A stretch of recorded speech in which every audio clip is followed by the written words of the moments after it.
one of the funniest games I've ever played in youth ministry, and today I'm going to tell you all of the rules and exactly how to play it.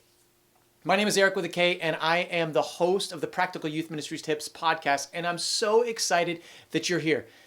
We're going to talk about practical youth ministry tips. That's what this is all about.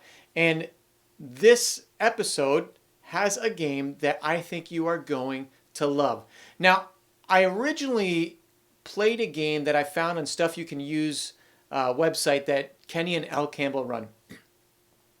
The game is called Elephant Wars, and basically you get a stocking that you pull over your head, and the other end of the stocking is an orange, and you kind of swing your head around in order to connect with somebody else's stocking that has an orange in it, and you try to pull theirs off. So I adapted that game into what became, seriously, the funniest game I've ever seen in youth ministry. And what we did was we took 4 stockings, so one single leg stockings, we tied the ends in the middle together, so there's 4 that come out, and we call it elephant tug-of-war. And basically you get 4 students, have them split into groups of 4, have them pull the stocking over their head, and you know how you kind of pull on a little bit, how it's funny, your face is all mashed up, and it just looks funny, right? Now, before I go on, I just would love it if you put into the comments one of the funniest games you have ever done or participated or seen. Put that in the comments right now. You can even pause if you come back, whatever. So once you put that on, you've got 4 students. They all put it on. The object is to be the last one standing with the stocking over their head. So on go, you go 1, 2, 3, go. They walk back and they start pulling, and you can't use your hands to hold on to it. It's only with your head, your face. And so they're pulling and pulling, and eventually somebody's going to slip off, then you're down to 3. Another person will slip off, you're down to 2, and then it's a head-to competition against those 2 until one is left with a stocking on their head. It's hilarious. And when you have someone that wins, they take their set of stockings and they go up against somebody else that won. 3 other people that won, and then you eliminate those. And so you can take a really large group and eliminate quick because you're eliminating 3 at a time for each group. So I did this at a retreat one time with middle schoolers. We had 300 middle schoolers, and everybody had these on their head. It was so funny to watch.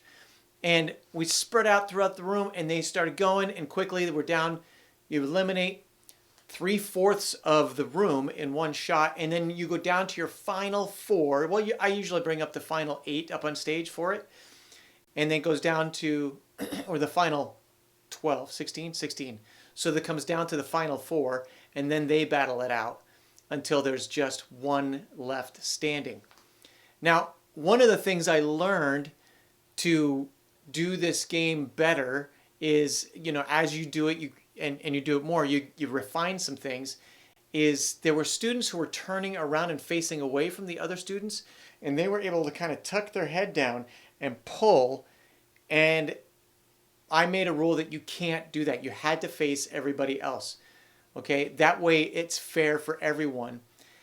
I would highly encourage you, go find a place. You can find places where they sell like waist hose or whatever, where you can get them knocked off or whatever. Or like Hanes has, they didn't quite make the mark as to being able to be sold.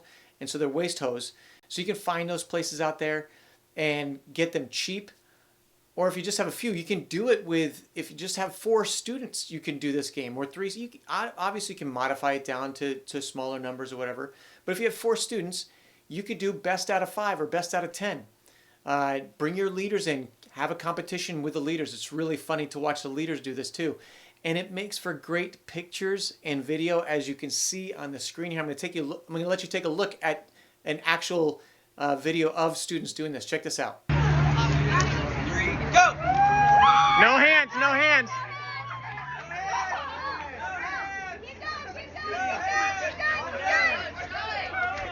No, Maizan, you're going the wrong way. You're going the wrong way.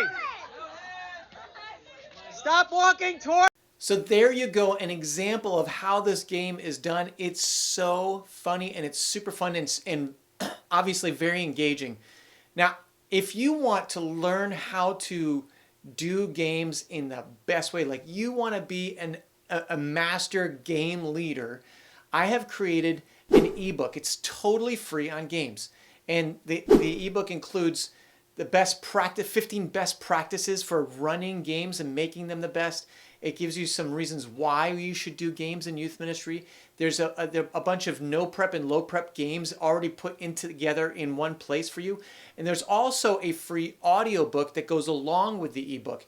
That is totally yours. All you have to do is click the link down below, and you will get that sent right directly to your inbox. So I'd love to give that to you for free. I hope it helps you. I hope it encourages you. Now, we will be back every single week, noon on Tuesdays Pacific Standard Time, with a new episode. We'll have all sorts of practical tips, games, volunteer stuff, parent stuff, tools that I use for ministry, apps that we use, all sorts of stuff, anything that's practical that will help you grow in your abilities and your ministry tool belt, if you will. If you would do me a huge favor, would you click like and subscribe on this video? That's going to help the algorithm let other people know this is content people want. We'd love to grow this list, and we'll catch you on next week's episode. Thanks so much. See ya!